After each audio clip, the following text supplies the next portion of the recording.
हाय दोस्तों, एक बार फिर मैं आपके लिए लाया हूँ बहुत ही मज़ेदार कहानी। यह कहानी शुरू होता है दूर समुद्र के बीच में बसे एक खुफिया एजेंसी से। वह एजेंसी तरह तरह के नए नए हथियार बनाती थी और तरह तरह के मेडिकल साइंस के लिए भी काम किया करती थी। वहीं पर उसका एक ब्रांच था जहाँ पर वह नए नए बीमारियों की दवा बनाया करती थी। उस टापू पे उन्होंने बहुत सारे जानवरों को रखा था और उन पे अपने दवाइयों का प्रयोग करते हैं। कभी भी कोई नया अगर बीमारी आता तो वह उसका दवाई निकालने के लिए अलग अलग तरह के जानवरों पे अपना प्रयोग करते हैं और टेस्टिंग करने के लिए उसको टापू पे एक जगह रख देते हैं। कभी कभी टेस्टिंग करते समय नए नए दवाइयों का असर जानवरों पे उल्टा पड़ जाता। वहाँ पर बहुत दूर समुद्र से एक बसंतपुर नाम का गांव भी बसा हुआ था और उस गांव में एक चमन नाम का आदमी रहता था। वह जानवरों का एक्सपर्ट था और उसकी नौकरी उसी टापू पर लग गई। वह अपना सारा सामान लेकर उस टापू पर चला गया और वहाँ पे जाके वह सारे जानवरों का देखभाल करने लगा। वह धीरे धीरे जानवरों का देखभाल करने लगा और उसकी दोस्ती जानवरों से अच्छी हो गई थी। वह रोज उन जानवरों को कुछ न कुछ लाके खिलाता और उनकी पूरी सेवा करता। एक दिन उन्होंने एक नई बीमारी का दवा बनाया और उस दवा को चेक करने के लिए उन्होंने एक गोरिल्ला पे इस्तेमाल किया। फिर रात को उन्होंने गोरिल्ला को एक अलग चैम्बर में रख दिया और इंतजार करने लगे अगले दिन का। लेकिन उसी रात को उस दवा का असर सही से नहीं हुआ और वह गोरिल्ला एकदम बड़ा हो गया। सुबह होते ही जब वह गोरिल्ला उठा तो वह एकदम गुस्से में था और उसने चारों ओर तबाही मचाना शुरू कर दिया। उसके बाद वह चारों ओर घूमने लगा और जाकर सारे बड़े बड़े पिंजरों को तोड़ने लगा। कुछ देर बाद उसने सारे पिंजरों को तोड़ दिया और उसमें जितने भी जानवर थे वह सभी आज़ाद हो गए।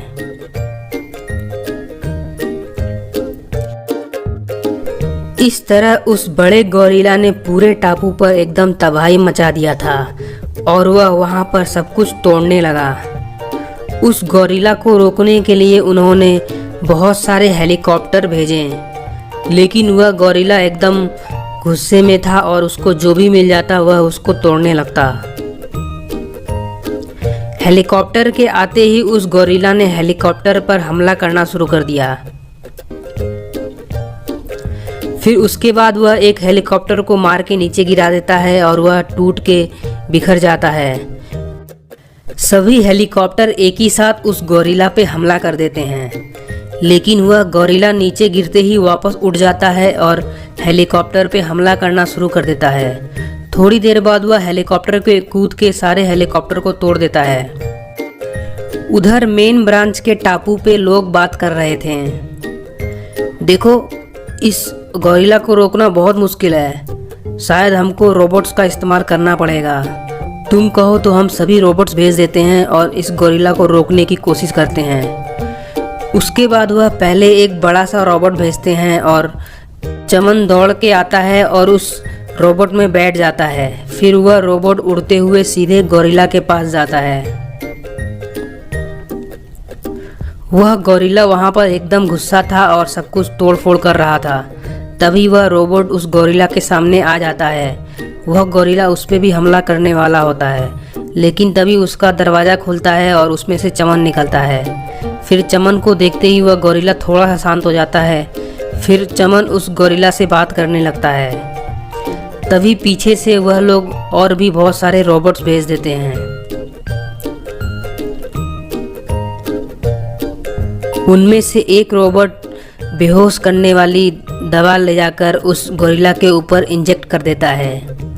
बेहोश का दवा लगते ही वह गोरिल्ला वहां पर बेहोश होकर नीचे गिर जाता है। उसके बाद सभी छोटे रोबोट्स उस गोरिल्ला को उठाकर लेकर जाने लगते हैं और थोड़ी देर बाद एक नए टापू पर ले जाकर उसको छोड़ देते हैं। जादुई राक्षस, परी और राजकुमारी की कहानी। यह कहानी है अवध नाम के राज्य की। वहाँ का शासन भानु प्रताप नाम का राजा किया करता था। कई साल बाद राजा और रानी को एक बेटी हुई। वह बहुत ही सुंदर थी, इसीलिए उसके माता पिता ने उसका नाम सुंदरी रख दिया था। वह बचपन से ही जीव और जंतुओं से बहुत प्यार करती थी। उसको कहीं भी कोई जानवर दिख जाता तो उसके पीछे भागने लगती थी। शत्रु के डर से राजकुमारी सुंदरी पर बहुत सारी पाबंदियां लगी हुई थीं। उनको अकेले महल से जाना मना था, लेकिन फिर भी वह छुपकर दीवार कूदकर महल से बाहर चली जाती और जंगल के बीच में जाकर नाचा गाया करती थी। राजकुमारी का नाच और गाना सुनकर पूरे जंगल का माहौल बदल जाता था। सभी जीव जंतु उसकी तरफ खींचे चले आते थे और उसको बस देखने लगते थे। इस तरह काफी दिन बीत गया। एक दिन कुछ सैनिक चक्कर लगाने महल से बाहर निकले। राजकुमारी भी एकदम पीछे सैनिक का भेष बनाकर एक घोड़े पर बैठकर बाहर निकल गई।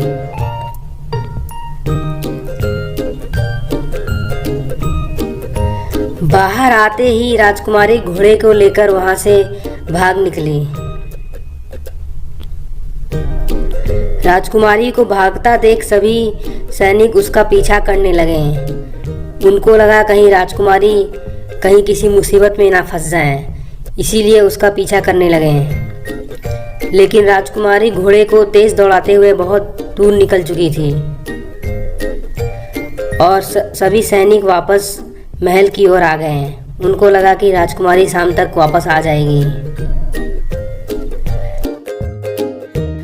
उधर राजकुमारी ने अपना पूरा दिन जीव जंतुओं के बीच में बिताया। लेकिन उस दिन राजकुमारी महल से बहुत दूर जा चुकी थी और शाम होने पर भी वह महल में नहीं लौटी। इसीलिए सभी सिपाही राजकुमारी को खोजने लगे। शाम होने पर सिर्फ घोड़ा ही वापस आया और राजकुमारी का कोई पता नहीं था। यह बात पूरे राज्य में फैल गई और राजा को बहुत चिंता होने लगी। राजा ने एक सिपाही से पूछा, राजकुमारी का कुछ पता चला क्या तुम लोगों को? सिपाही बोला, महाराज, हमने राजकुमारी को बहुत खोजा, लेकिन हमें वह कहीं भी नहीं मिली। तभी राजा बोला, कहीं ये शत्रु का काम तो नहीं है? हमें चौकन्ना रहना चाहिए और जंग की तैयारी शुरू कर दो। सिपाही बोला, नहीं महाराज, ये शत्रु का काम नहीं है, ये किसी और का काम है। अगले दिन एक सिपाही ने जाकर पूरे गांव में ऐलान कर दिया, सुनो सुनो गांव वालों, जो भी राजकुमारी के बारे में पता करेगा उसको हमारे महाराज बहुत सारा इनाम देंगे। इस तरह कई दिन बीत गए और राजकुमारी का कोई पता नहीं चला। धीरे धीरे पूरे राज्य में सूखा पड़ने लगा और बहुत सारे जीव जंतु अपने आप मरने लगे। वहीं महल के पास एक छोटा सा गांव था और वहां पर एक मोहन और रंजीत नाम के दोस्त रहा करते थे। एक दिन मोहन आके रंजीत से बोला, भाई, इस बार सूखा तो बहुत दिन से हो रहा है। इस बार लगता है हम लोग फसल नहीं उगा पाएंगे। कुछ कर सकते हैं तो बताओ। तभी रंजीत बोला, देखो, तुम चिंता मत करो, मैं कोई हल निकालता हूँ। तभी उसके मन में एक आइडिया आया। रंजीत ने कहा, देखो, कई साल पहले मैंने एक परी की जान बचाई थी और उस परी ने मुझे कहा था कि किसी चीज़ की सहायता पड़े तो हम उसके पास जा सकते हैं। चलो हम दोनों उस परी के पास चलते हैं, क्या पता उसके पास इस सूखे का कोई हल हो। इसके बाद मोहन और रंजीत दोनों उस परी के पास जाने लगते हैं। दरअसल उस परी का दुनिया समुद्र के बीच एक टापू पर होता है, इसीलिए वह दोनों नाव लेकर उस टापू की ओर निकल जाते हैं। बहुत देर बाद वह उस टापू पर पहुंच जाते हैं और वहां पर देखते हैं कि चारों ओर परी उड़ रही है।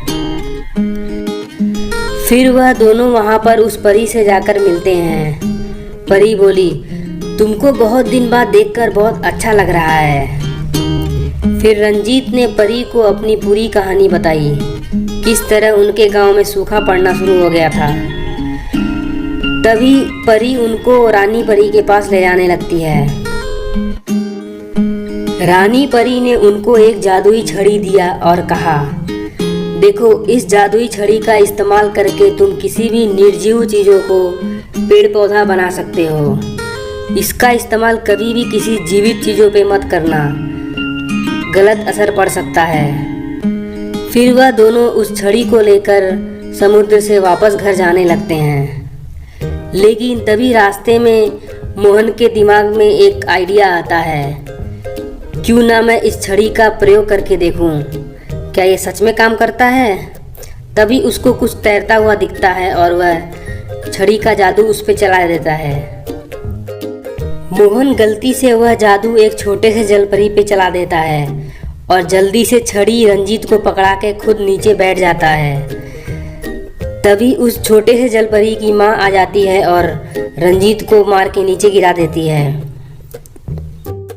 दुष्ट इंसान, तुझको अपने शक्तियों पे बहुत घमंड है ना। जा, मैं तुझको श्राप देती हूँ, आज के बाद तू जो भी चीज़ छुएगा वह एक पत्थर में बदल जाएगा। यह कहते ही वह जादुई छड़ी एक पत्थर में बदल जाता है। दोनों बहुत डर जाते हैं और माफ़ी मांगने लगते हैं। बहुत देर बाद माफ़ी मांगने के बाद जलपरी उनसे कहती है, इस श्राप से मुक्त होने का एक ही तरीका है। यदि तुम इस श्राप का इस्तेमाल करके किसी का जान बचाओ तो इस श्राप से हमेशा के लिए मुक्त हो जाओगे। उसके बाद जलपरी उस पेड़ को वापस नन्हा जलपरी बना देती है और वह दोनों दुखी होकर वापस घर जाने लगते हैं।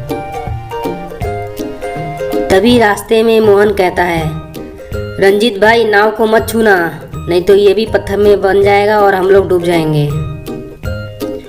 वह दुखी दुखी घर जा रहे होते हैं। तभी उनको जंगल में दिखता है कि बहुत सारे जीव जंतु एक ही तरफ चले जा रहे हैं। वह उन जीव जंतुओं का पीछा करने लगते हैं और पीछा करते करते वह देखते हैं कि वह सब एक राक्षस के पास जा रहे हैं। राक्षस बोला, हा हा हा हा, जब से इस इंसान को पकड़ा है तब से शिकार अपने आप मेरे पास आ रहा है। अब तो मैं सबको पकाकर खा जाऊंगा। दरअसल उस राक्षस ने राजकुमारी को ही पकड़ रखा होता है और सभी जीव जंतु राजकुमारी की ओर खींचे चले आते हैं। उधर रंजीत छुपकर यह सब देख रहा होता है और जैसे ही राक्षस खाकर गुफा के अंदर चला जाता है, रंजीत चुपके से राजकुमारी की ओर बढ़ने लगता है। वहाँ पर जाकर वह राजकुमारी से पूरा कहानी पूछने लगता है और राजकुमारी उसको बताती है कि किस तरह राक्षस ने उसको पकड़ लिया था। फिर राजकुमारी बताती है कि उस राक्षस का जान एक चिड़िया में है, जो कि वह गुफा के अंदर छुपा के रखा हुआ है। रंजीत छुपकर उस गुफा के अंदर घुस जाता है और वहाँ पे जाकर उस चिड़िया को खोजने लगता है। तभी उसकी नज़र एक पिंजरे में पड़ती है और उसके अंदर एक चिड़िया बैठा होता है। वह छुपकर उस पिंजरे को उठाकर गुफा से बाहर आ जाता है। बाहर आते समय थोड़ा सा आवाज होता है और वह राक्षस जग जाता है। वह राक्षस दौड़ते हुए उस गुफा से बाहर निकलता है और देखने लगता है कि क्या हुआ। तभी उसकी नज़र रंजीत पे पड़ती है। वह गुस्से में रंजीत की ओर बढ़ने लगता है। तभी रंजीत बोला, देखो, तुम आज़ाद कर दो सबको, मैं इस चिड़िया को कुछ भी नहीं करूँगा। लेकिन वह राक्षस नहीं मानता है और गुस्से में आकर कूद के रंजीत के पास चला जाता है। तभी रंजीत जल्दी से उस चिड़िया को छू देता है और राक्षस एक पत्थर में बदल जाता है। राक्षस के पत्थर में बदलते ही राजकुमारी आज़ाद हो जाती है और रंजीत भी श्राप से मुक्त हो जाता है। राजकुमारी के आज़ाद होते ही चारों ओर वापस हरियाली आने लगती है। उसके बाद रंजीत और राजकुमारी दोनों महल की ओर निकल जाते हैं। बाद में दोनों विवाह कर लेते हैं और राजपाट करते हैं।